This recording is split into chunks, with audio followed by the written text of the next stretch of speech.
TV UAC y la Facultad de Lenguas y Letras presentan Lazos entre literatura y sociedad. Amarremos juntos los lazos que unen a la literatura y a la sociedad. Comenzamos. Bienvenidos a Lazos entre literatura y sociedad. Los saluda Cecilia López Badano. Estamos a través de la señal de tvwac.mx y pueden comunicarse con nosotros al 192-1200, extensión 3703. Un saludo a la doctora Esther Bautista. Hola Cecilia, ¿qué tal? Un gusto a todos. Bueno, hoy nuestro tema va a ser seguir con lo que planteamos la semana pasada, que era esta relación entre literatura, delito, delincuencia, y quedó un poco apretado en el final el tema del narcotráfico, ¿no? Que es uno de los puntos. Digamos que hay dos puntos donde se está centrando la delincuencia en este momento. Uno es el narcotráfico, el otro es el terrorismo. Voy a cerrar con lo que dijimos el otro día acerca del narcotráfico, porque decíamos, según esta definición que Josefina Ludmer toma de Marx, que el delito genera también identidades sociales, ¿no? Y quién queda afuera y quién queda dentro, quién es el marginal. Y lo que estaba comentando un poco en el programa anterior era que esta relación con el delito en el narcotráfico se manifiesta en esta literatura mexicana como hay como una paternalización del delincuente, ¿no? Una paternalización del sicario. Si vamos a la figura del sicario, lo que dicen algunos autores que han estudiado narrativa colombiana, sobre todo, es que fuera de esta paternalización, lo que aparece en la literatura colombiana con respecto al sicario es el sicario como objeto del deseo, ¿no? Como objeto del deseo erótico. Y eso se ve en las dos principales novelas que tiene Colombia sobre sicarios. Una es esta, la que se hizo la película también, que es La Virgen de los Sicarios, que se dio acá en Querétaro, ¿no? El objeto del deseo gay incluso, ¿no? Del deseo homosexual, la fascinación con el mundo del pobre. Y la otra, la del muchacho rico, que es la historia de Rosario Tijeras, donde también Rosario Tijeras es el objeto exaltado del deseo de los dos muchachos jóvenes, ¿no? Incluso en la película esto se realza de una manera. Yo recuerdo que cuando fui a verla al cine, la actriz, no me acuerdo el nombre de la actriz que hace de Rosario Tijeras, ¿no? Hay una escena donde en el antro donde ella está en un baño, acaba de matar a alguien después de un beso y baja la escalera en short y ropa ajustada y se oye a los hombres en el cine hacer... ¿no? Qué así, barbaridad. ¿Sí? Porque es así que va bajando ella la escalera y se oyó en el cine y las mujeres, ¿no? Como, porque tiene un cuerpo privilegiado, ¿no? Pero fuera de esto, de lo que en Colombia se ha dado en llamar por algunos especialistas la sicaresca, lo que aparece en esta novela, en la que tiene que ver con el narcotráfico, yo dije el otro día que muestra a sus letrados comprometidos con el narcotráfico y que incluso en una novela de fines de los 90, como es Cartas Cruzadas, aparece la figura del estudiante de letras. También en la que ganó el premio Alfaguara, Delirio, de Laura Restrepo. En Delirio, de Laura Restrepo, el narrador es un profesor en letras que vende alimento para animales para ganarse la vida de otro modo, ¿no? Entonces, es curioso porque estos personajes no aparecen en la narrativa mexicana. Cuando aparece el gobierno, que es interesante verlo, es en una sola novela de Aguilar Camín, que es algo de la fortuna, la suerte, la fortuna, tiene un nombre así, es del 2005 la novela. Aparece la figura del político, que por desencantos políticos es un político perteneciente a un ala del PRI que cree que va a ser el elegido y no es el elegido, aunque es el más inteligente. Entonces lo quitan del medio y él se resiente. Entonces cuando se resiente, forma una familia paralela en Veracruz, con la que tiene un hijo, con una mujer más joven, tiene un hijo al que le pasa dinero, va a verlo de vez en cuando en Veracruz, pero él tiene su familia oficial con 3 hijos varones y su esposa. Finalmente, lo curioso es que de esos 3 hijos, el primero se va a la guerrilla con el grupo zapatista, lo defrauda cuando él creía que su hijo mayor era el que iba a seguir sus pasos. El más chico se hace músico, violinista, se aparta completamente del mundo político, y el del medio es el que apunta para hacer lo mismo que él. Y cuando ya están por elegirlo casi como candidato, se detona el narcotráfico en Veracruz y resulta que su hijo natural, digamos, se ha puesto de novio, ama a la hija del narcotraficante. Entonces, si eso se sabe políticamente, obviamente va a desbandar la carrera de su medio hermano, ¿no? La carrera política de su medio hermano. Entonces, las implicaciones son meramente familiares. El narco y el político se conocen, pero queda limpia su figura y finalmente la novela termina en un desastre, en un tiroteo desastroso en el que lo hieren feo, aunque no lo matan al padre, pero lo curioso es que la pareja, como en estas ficciones que ya hemos mencionado, como estas ficciones fundantes de la nacionalidad del siglo XIX, la pareja logra escaparse. Y es curioso porque la pareja logra escaparse y se escapan por la frontera, se van a Estados Unidos y ponen una tienda naturista en Estados Unidos, ¿no? O sea, la mercadería mala del suegro y la mercadería buena, orgánica, limpia, de ellos que en una playa aparentemente de California salvan su amor. O sea, termina con una resolución absolutamente increíble, o más que increíble, decimonónica, ¿no? Pero fuera de esa novela, en las que yo he leído, pueden mencionarse así personajes políticos, el Gober precioso, pero no aparecen esos personajes. Estoy pensando en Fiesta en la Madriguera, que sí se nombra, dice, lo he visto a mi papá.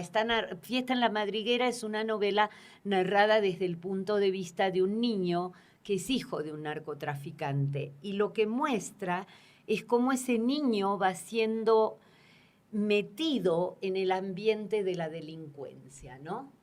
Bien, esto en cuanto a México. En Colombia, ya digo, aparecen estos personajes políticos y aparecen estos personajes letrados.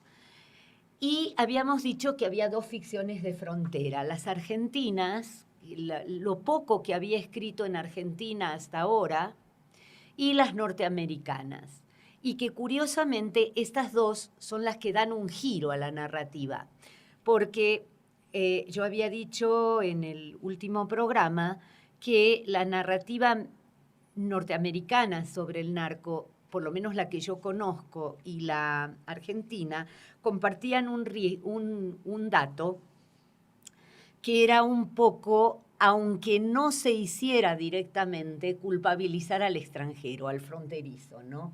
Que en Norteamérica son los mexicanos y en Argentina son los bolivianos y los peruanos.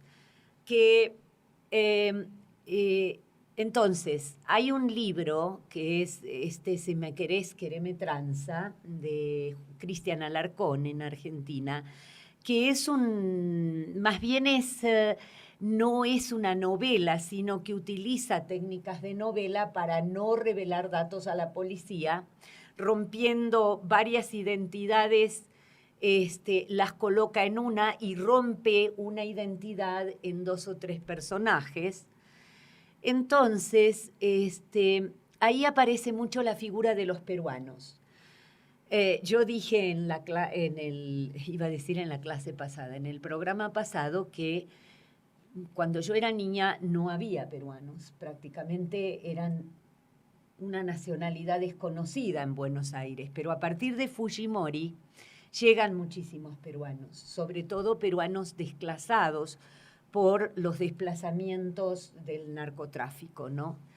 Y por la guerra contra Sendero Luminoso, el grupo terrorista de Perú.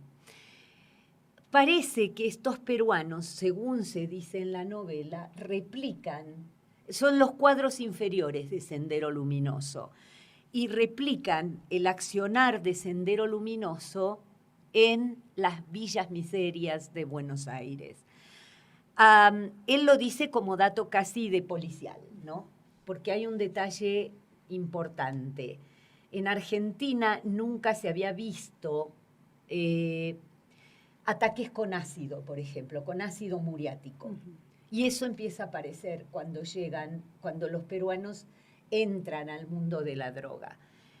Para la policía argentina era algo absolutamente desconocido eso. Empiezan a averiguar en contacto con otras policías y ahí se dan cuenta de que este era un procedimiento que ahora se estaba poniendo de relieve para los enemigos de ciertos patrones narcos y que no había aparecido antes en Argentina. Entonces, aunque el periodista escribe de una manera bastante objetiva, se mete en la Villa Miseria, comparte amistad con algunos de los narcotraficantes.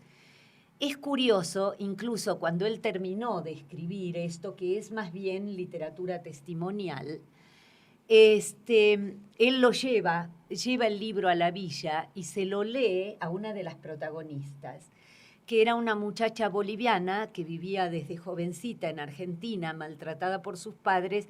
Llega un narco, le da una muñeca y se casa con ella, un hombre bastante mayor que ella, y ella nunca se preocupó por saber en qué negocios andaba el marido, hasta que la llaman para decirle que en un hotel de Once, una zona de estación ferroviaria, ha aparecido él con 2 tiros en la cabeza. Entonces ella se hace cargo del negocio. Empieza con, medio kilo de cocaína y va llevando adelante el negocio.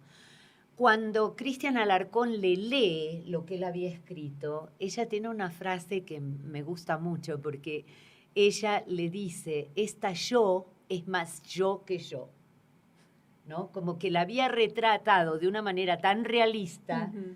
que casi había mejorado lo que ella era, ¿no? Bien. Entonces, lo que quiero poner de relieve, como para cerrar esta parte, es que justamente estas 2 nacionalidades o estas 2 literaturas nacionales entre comillas, porque aparecen personajes de otros lados, son las que dan un giro. Y hay 2 novelas, una del 2005 que está traducida al español, excelente, para los que les guste el género policial. Dicen que los norteamericanos que la han leído están esperando que HBO la compre y la haga serie, y que va a ser una serie incluso así tan llamativa como Breaking Bad. Incluso la misma Breaking Bad, rompen con ese esquema de que el otro es el traficante.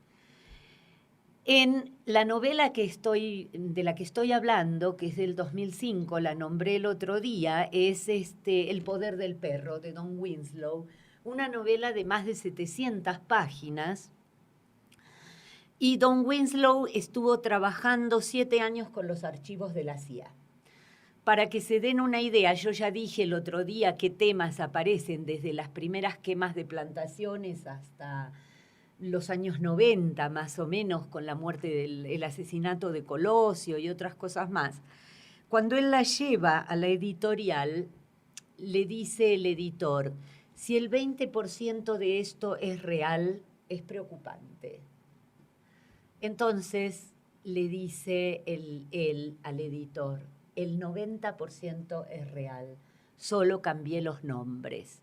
Y efectivamente aparece un despliegue, yo la estaba leyendo y cuando aparece el secuestro de Camarena, que aparece con nombre cambiado, estaba hablando con gente mexicana y le digo, no, es que estoy en una parte, acaban de secuestrar a un agente de la DEA. Y me dice, Camarena, el que apareció muerto. Bueno, ya me arruinaron cómo sigue la novela, porque yo no sabía si el agente se iba a salvar o no. Entonces, fíjense, pero ahí el protagonista de la novela, que es alguien de la CIA que se pasa, lo llaman para la DEA, es de origen doble. Es mexicano por parte de madre y es norteamericano por parte de padre abandónico, que se casó con su madre, la llevó a San Diego y después la abandonó. Y lo único que hizo fue pagarle los estudios a él. Entonces él vive como tensionado en esos dos mundos.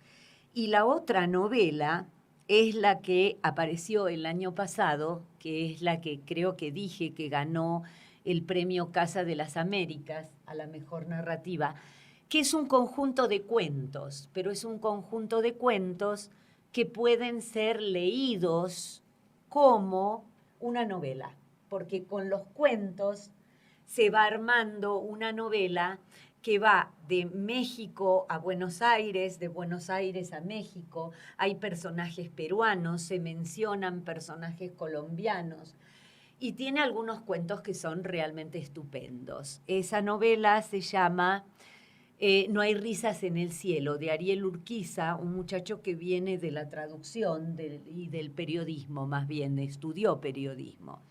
Entonces, es como si estas narrativas ya quieren limpiar ese pasado de culpabilizar al otro, el marginal, la identidad social culposa del extranjero, y lo hacen a través de mostrar el proceso de globalización del narcotráfico, ¿no? Con estos traficantes que por primera vez son argentinos. Bueno, ahora le voy a dar la palabra a Esther, que nos va a hablar de cómo aparece la nota roja en Cristina Rivera Garza. Sí, muchas gracias, Cecilia.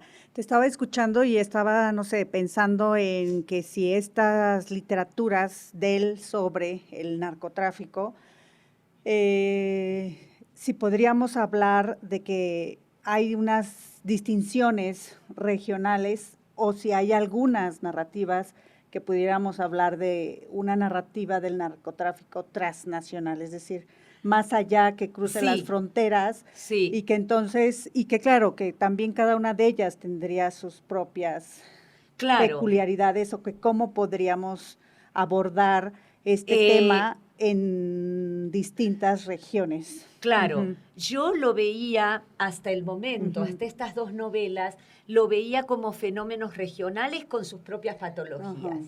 México desculpabilizando al extranjero, desculpabilizando al narcotraficante, Colombia mostrando un espectro más amplio, incluso en alguna novela aparece el papel que tuvo el Peace Corps en esto, la mencioné la semana pasada, esta de el ruido de las cosas al caer, y se veían como cuestiones regionales. Ahora que aparece esta narrativa transnacional, global, que incluye lo mismo, la que dije, El poder del perro, aparecen personajes que si bien están centrados en Nueva York, está el grupo de los irlandeses, está el grupo de los italianos mafiosos, entonces, como nadie se salva, ¿no? Todos son culpables.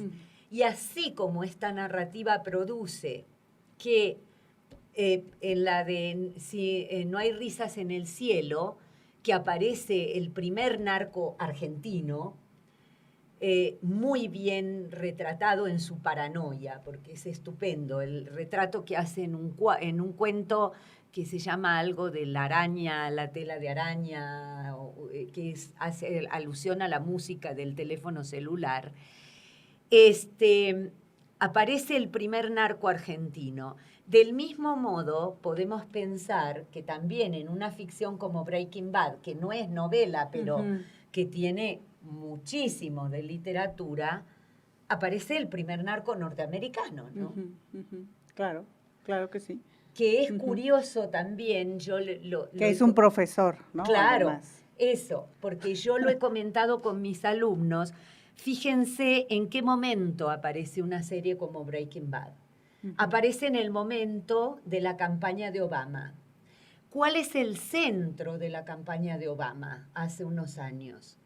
El tema de la salud pública, del seguro médico, ¿no? Del healthcare, que se llama en inglés. ¿Y cuál es el primer mensaje que arroja Breaking Bad? Cuando él le dice al médico, no me diagnostique cáncer porque no tengo un buen seguro. Entonces, no tengo un buen seguro médico. Entonces, ¿cuál es el mensaje subliminal? Si no ponemos un buen seguro médico, si no damos esta cobertura a la gente, cualquier profesor de química se puede volver traficante de anfetaminas, ¿no? Que es un mensaje subliminal. Y bueno, toda la cosa moralista que hay detrás del cáncer, porque si no hubiera habido el cáncer, el personaje no... O sea, el cáncer lo legitima. Exacto. Como no tiene seguro, exacto. Por eso un narcotraficante blanco norteamericano, ¿no? Sí, sí, sí. Pues es muy interesante y sobre todo ver cómo estas narrativas del narcotráfico pues son también una respuesta, una manera de hablar de este tema desde las ficciones. Sí, claro. Y que, claro, tendríamos que pensar en las referencias contextuales y en las referencias que si hablamos de la literatura y los lazos que tiene con la sociedad, pues yo estoy pensando sobre todo y hablando de Cristina Rivera Garza y este texto de Dolerse, textos desde un país herido, que es del año 2011, y que en este texto del 2011 justamente Cristina Rivera Garza va a dar voz a todas estas personas en México que han sufrido la violencia, que han sido, vamos a decir, sí, la violencia y la violencia de esta guerra del narcotráfico, contra el narcotráfico claro. Que inició el expresidente Felipe Calderón. Claro. Y que entonces al hablar y en esta escritura de Dolerse, que justamente es Textos de un país herido, es un posicionamiento ya de Rivera Garza, y para ese posicionamiento pues no es solamente ella, sino va a recuperar notas periodísticas y va a recuperar algunas notas de la sección, ¿no?, que llamamos nota roja, y se va a apropiar, que es uno de los conceptos de Rivera Garza, se va a apropiar de estos textos que provienen, claro, ¿no?, de otro género, y al apropiarse de estos otros textos que provienen de otro género, de la nota periodística o bien de la nota roja, justamente con esto va a ir articulando y va a ir dando voz a personas como, por ejemplo, en uno de los fragmentos titulado Los Sufrientes, ese es el capítulo, y el fragmento o parte de ese capítulo se llama La Reclamante. Y aquí hace alusión a Luz María Dávila Villas de Salvacar, madre de Marcos y José Luis Piña Dávila, de 19 y 17 años de edad, quien estuvo hablando, ¿no?, frente al presidente y le dijo: discúlpeme, señor presidente, pero no le doy la mano. Usted no es mi amigo, yo no le puedo dar la bienvenida, usted no es bienvenido, nadie lo es. Y en esta intercalación de esta voz que va a estar recuperando de las notas periodísticas, va a ir también describiendo el suceso al que está haciendo referencia Cristina Rivera Garza. Y entonces, posteriormente habla e inserta esta nota, este titular de un periódico, y dice: masacre del sábado 30 de enero en Ciudad Juárez, Chihuahua, 15 muertos. Las intercalaciones van a estar señaladas con texto, por ejemplo, en negritas, y eso es lo que va a ir dando como dos lecturas paralelas en este mismo fragmento del texto. Y entonces es interesante cómo es que va insertando estas notas periodísticas provenientes o algunas que aparecen en la nota roja. Y aquí es importante sobre todo la apropiación de este tipo de texto que es la nota roja, que por lo general pues es un texto que ya vendría, que decimos, ¿cómo se incorpora a la literatura?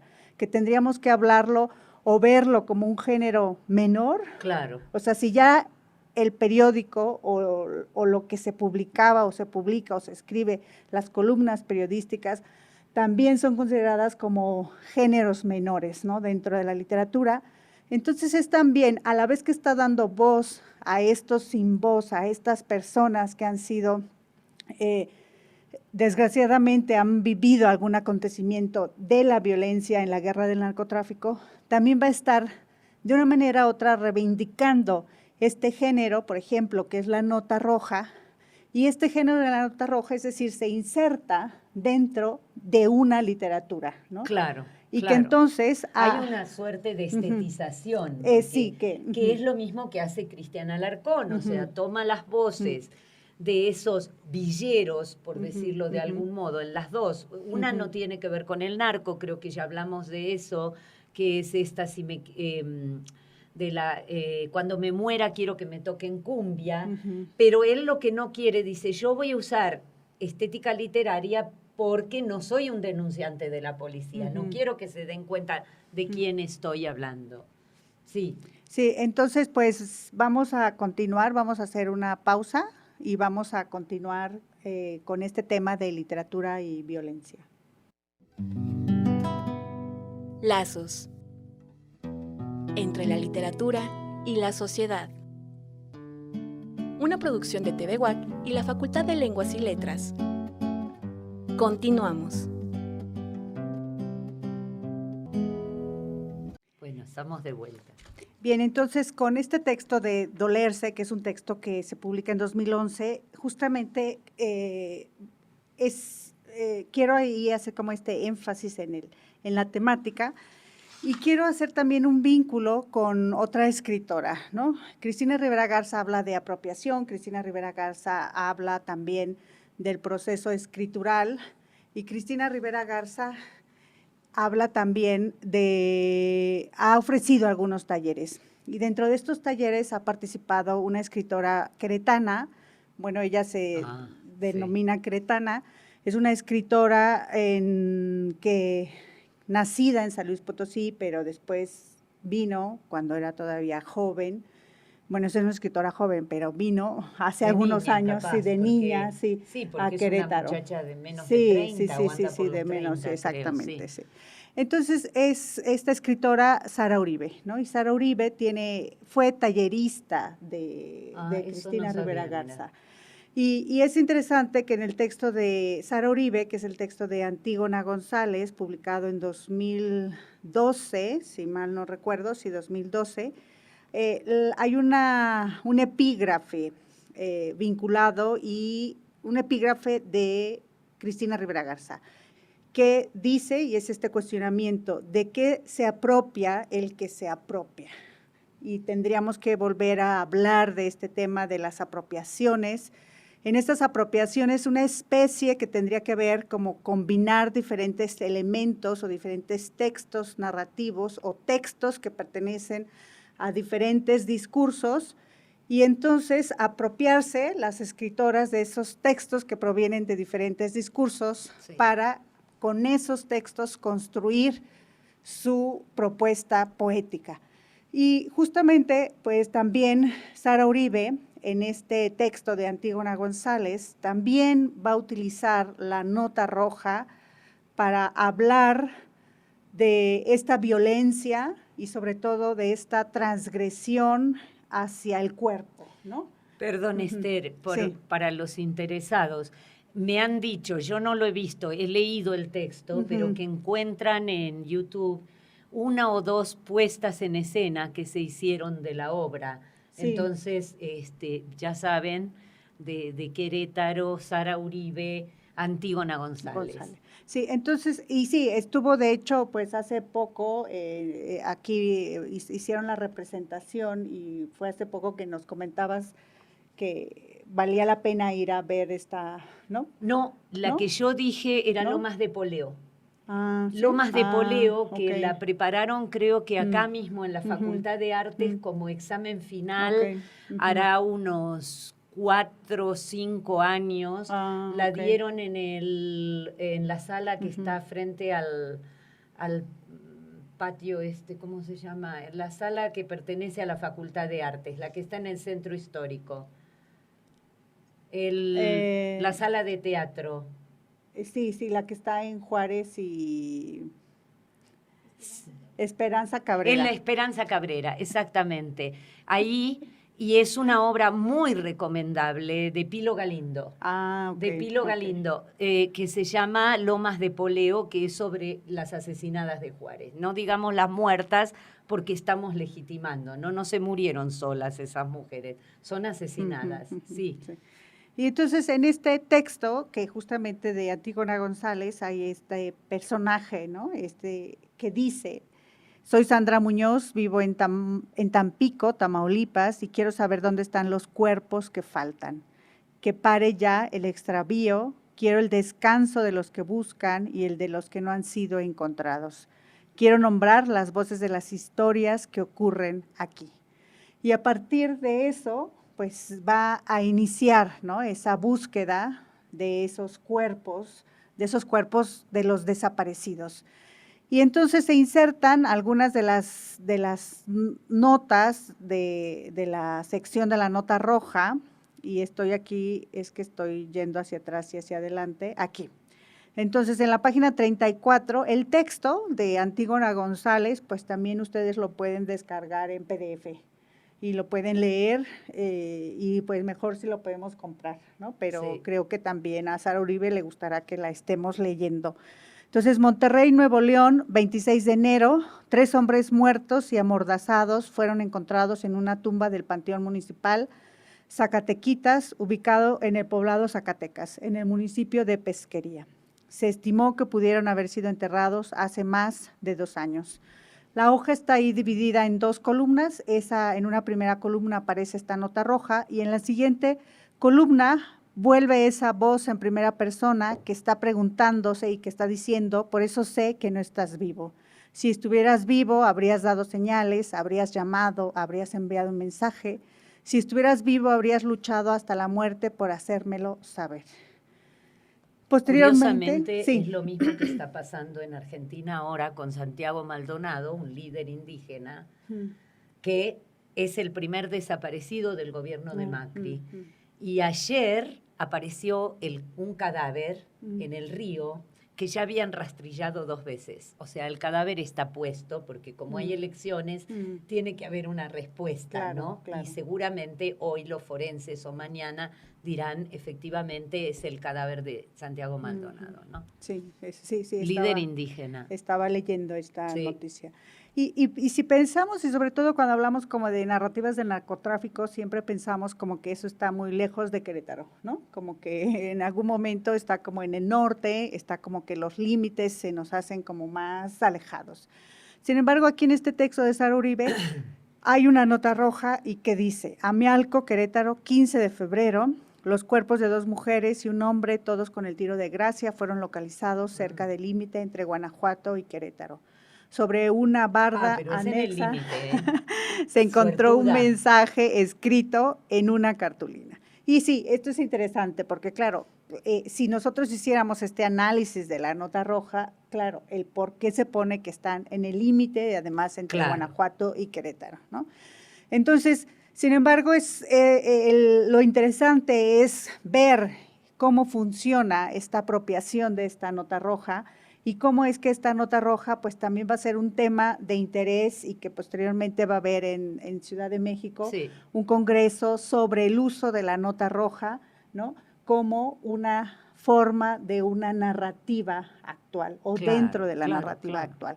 Que claro, no podríamos decir que son los que están innovando, ¿no? En este uso de la nota roja, pero lo que sí es interesante es que tendríamos como en este programa, ¿no? Como estas narrativas del narcotráfico y luego diríamos como estas narrativas de las consecuencias de la guerra contra el narcotráfico, sí, ¿no? Y que en estas consecuencias de la guerra contra el narcotráfico, cómo es que los discursos se escriben, ¿no? Dentro o para la nota roja y cómo es entonces el uso, ¿no? O la apropiación de esos discursos de la nota roja ya en una narrativa literaria.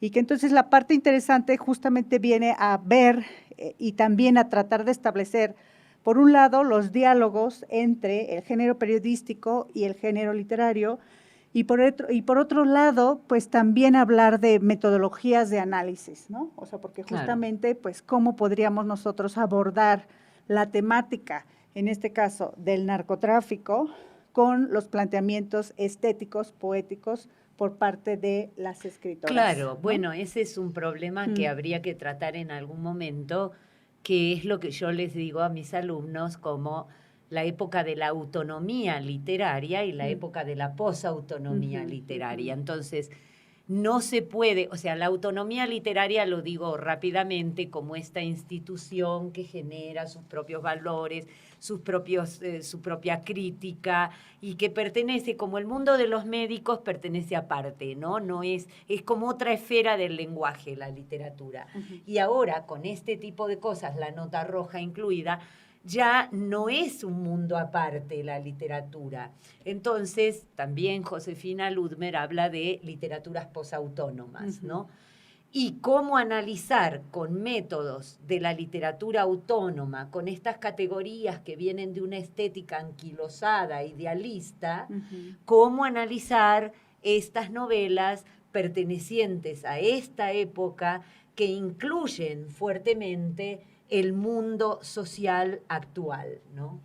Sí. Sí, y que también tendríamos en ese espacio y en esa reflexión cómo es que estas narrativas que están en papel, pues también van a cruzar estas otras fronteras, claro, de ser narrativas digitales, ¿no? Sí. O sí, lo que serían sí. también post-digitales, porque los blogs, los blogs y cómo, porque es también interesante, por ejemplo, en el caso de estas dos escritoras, de Sara Uribe y de Cristina Rivera Garza, como algunos de los también fragmentos o textos pueden haberse ya leído en algunos de sus blogs, ¿no? Que son una especie de bitácora literaria en donde el lector pues también es capaz de ver ese proceso de escritura de los distintos textos y de los distintos géneros que van abordando estas escritoras, ¿no? Al menos en este caso ellas dos. Y continuando con el texto de Dolerse, tendríamos, y voy a hacer lectura de otro de los fragmentos, sobre todo en el que hace referencia a Cristina Rivera Garza de hablar a partir de esta violencia ejercida en muchas de las personas en el país, en México, escribir sobre el dolor. Y para escribir sobre el dolor hace referencia al texto de Susan Sontag, de Ante el dolor de los demás. Y justamente es decir, cómo todos los que estamos, pues, ahora ya en el mundo de imágenes y llenos de imágenes, reaccionamos ante las distintas, por ejemplo, fotografías, ¿no? Que es uno de las maneras también con las que empieza e inicia el texto, en donde dice que aparece una mujer colgada, ¿no? O sea, aparece un hombre colgado, una mujer colgada de los puentes, y que tendríamos que ver entonces también en este uso de la violencia y en estas distintas manifestaciones por parte, ¿no?, de los grupos que están ejerciendo la violencia y cómo es que estas manifestaciones están siendo cada vez más públicas, más evidentes, Sí. para marcar y para señalizar la territorialización, ¿no? En este caso, Claro, marcar claro. el territorio. Y entonces justamente tendríamos que ver si todas estas manifestaciones, o sea, cuáles van a ser los límites, que pues, claro, no hay unos límites en cuanto a de cuántas maneras hay para, ¿no?, señalar la violencia y poner, crear, producir el dolor, ¿no?, ante todas las personas, ¿no? Claro. Y entonces justamente Cristina Rivera Garza dice, como doliente y como escritora y como ciudadana, me pregunto qué podría la escritura, si pudiera algo ante tanta y tan Claro. cotidiana masacre, si la pregunta fuera cómo incidir, sin pretender arrebatar la voz, cómo expresar sin caer en la reificación del dolor.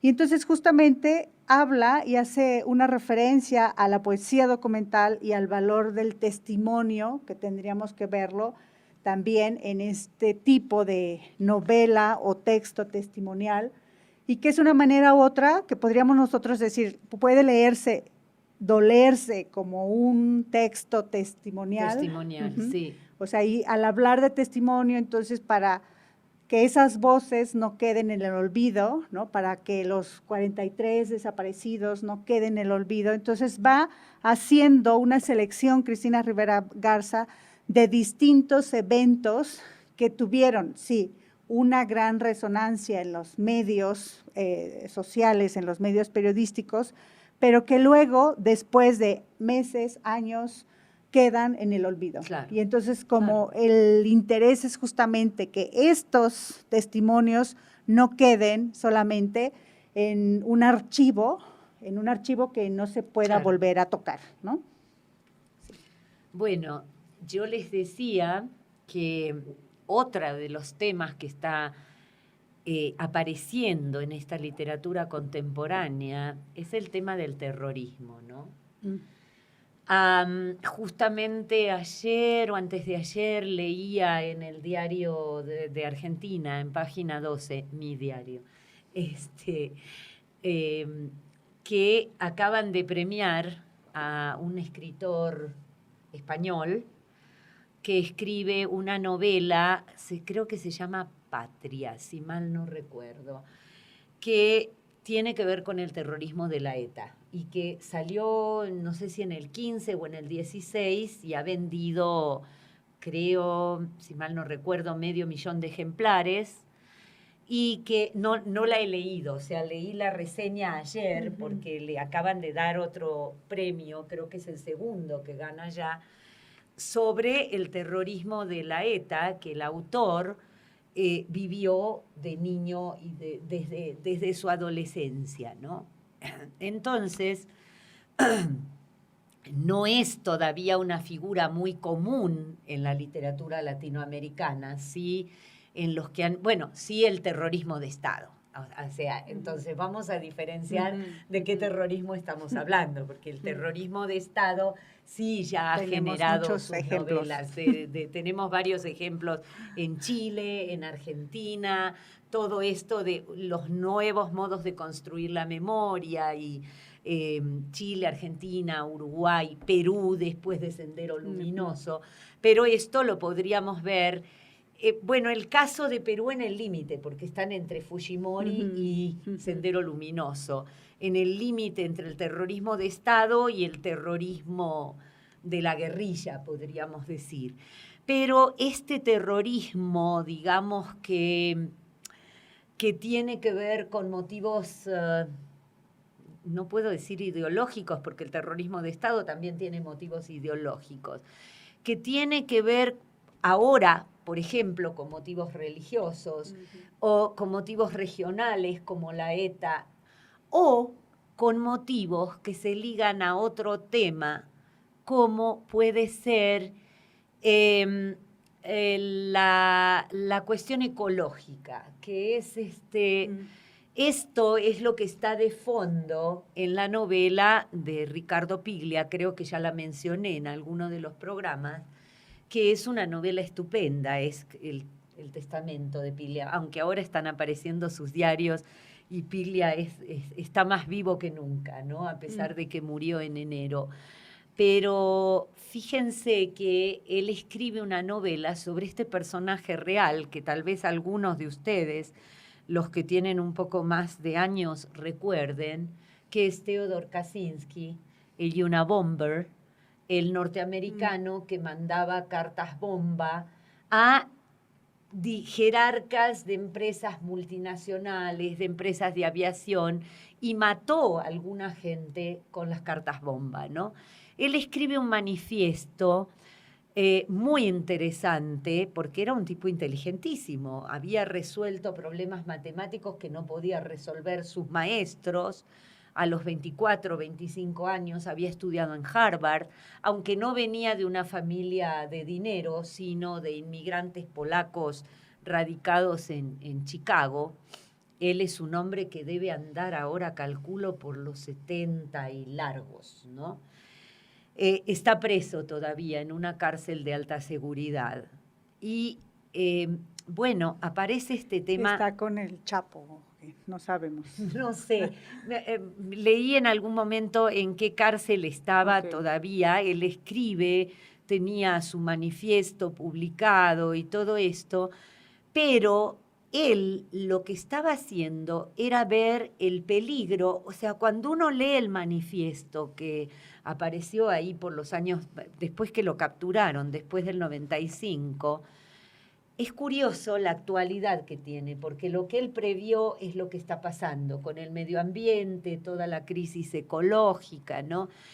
Y cómo esta figura del terrorista, Piglia tiene una frase interesante que pone en boca de una profesora rusa, ¿no?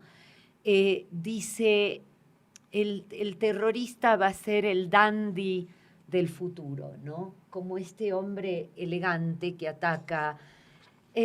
Y bueno, llama la atención cómo utiliza Piglia esta novela, porque en realidad me doy cuenta, porque he leído archivos en inglés con la vida de Unabomber, que son un poco más amplios que los que se encuentran en español, que bajó alevosamente cosas de Wikipedia, ¿no? O sea, pero cómo las convierte, cómo las estetiza para dar lugar a esta figura del terrorista que se vuelve central en la novela, ¿no? Y como lo hace, lo que faltó decir es que Ricardo Piglia, en la época de la dictadura, fue profesor en Princeton, fue profesor invitado en Princeton. Entonces él conoce muy bien el ambiente universitario elitista de los Estados Unidos y lo describe muy bien, y cómo lo que se ve en la novela, que se va tornando siniestra, porque también está narrada como policial, ¿no? Piglia tiene ese arte para volver el policial un género soberbio, ¿no? Entonces, esto que se va volviendo siniestro es como la relación de este profesor con los alumnos, que por cierto es invitado a dar unas clases sobre Guillermo Hudson, que es un argentino, hijo de padres norteamericanos radicados en La Pampa en los años de Rosas, o sea, en el siglo XIX, ¿no? Y que se termina yendo a Inglaterra y termina siendo un escritor muy leído en Inglaterra, pero con una imagen medio utópica de la naturaleza, así como la tenía Guiral desde La Pampa, y es leído hasta por Conrad, lo admira, y Virginia Woolf lo considera un excelente escritor, pero lo que está rescatando de este tipo de escritores, también de Tolstoy, es esta vida ecologista, ¿no? Y curiosamente parece que cuando entran a la casa de Unabomber después de años de persecución sin encontrarlo, hasta que aparece su manifiesto y en la escritura lo reconoce su hermano. No, aparece una solicitada que manda los diarios, no el manifiesto. lo reconoce su hermano por una frase y es su hermano quien lo denuncia, pero la CIA, que había tenido un presupuesto estupendo, no logra sola capturarlo. Pero entonces, ¿qué pasa? ¿Que el hermano se lo denuncia y el hermano sabía dónde estaba? No. Ah. Nadie sabía quién era Unabomber. Entonces, el Unabomber, que es este personaje, el personaje que es real, Theodor Kaczynski, manda una solicitada a los diarios diciendo, si me publican esto, dejo de matar. Entonces se produce en Estados Unidos todo un debate, porque va al New York Times, ético, sobre si lo publicamos es promoción de la violencia y promoción del delito. Y si tampoco tenemos la seguridad de que si lo publicamos deje de matar. Si no lo publicamos, sabemos que va a seguir matando. Entonces, lo primero que hacen es mandar a los mejores departamentos de lingüística de Estados Unidos lo que este hombre había escrito. Y claro, los lingüistas aún de Columbia, de las universidades muy buenas, lo que pueden decir es un hombre de educación superior, que tiene rasgos de tal cosa, tiene modismos de la zona de Chicago, pero no pueden decir ni quién es ni qué edad tiene. Entonces deciden publicar el manifiesto. Cuando publican el manifiesto, porque dicen, bueno, si nosotros no reconocemos quién es, alguien que lee el diario puede darse cuenta. Es ahí cuando el hermano lee, se da cuenta por qué había abandonado su carrera en Berkeley, que ya era profesor, por qué se había ido a vivir a Montana, y es cuando lo denuncia. Pero a ver, que ahí sí. sobre todo, perdón que te interrumpa, Cecilia, pero es como queda una parte como de misterio. O sea, el hermano se da cuenta que es, ¿no? Sí. Pero se da cuenta por ciertas palabras, que eso siempre es como el misterio. Sí. ¿Por qué palabras? No, es una, no es misterio. En el manifiesto, para ir cerrando, aparece una frase que él dice, que era una frase parece típica de esa zona: no puedes tener el pastel y comértelo al mismo tiempo. Y a él le llama la atención porque esa era una frase que su hermano repetía muchísimo. Entonces busca los apuntes de su tesis escrita, manuscrita, y lo lleva para ver cómo aparecía, y con la letra se dan cuenta. Pero el hermano no sabía, lo había visitado en Montana, pero no sabía que era él.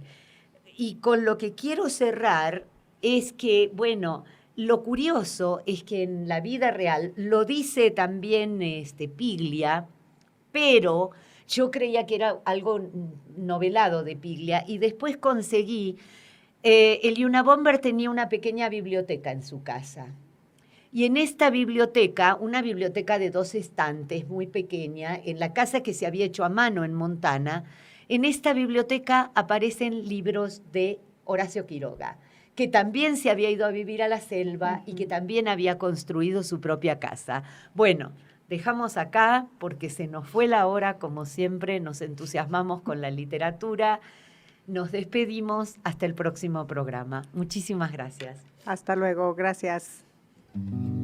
TV UAC y la Facultad de Lenguas y Letras presentaron Lazos entre la literatura y la sociedad. Hasta la próxima.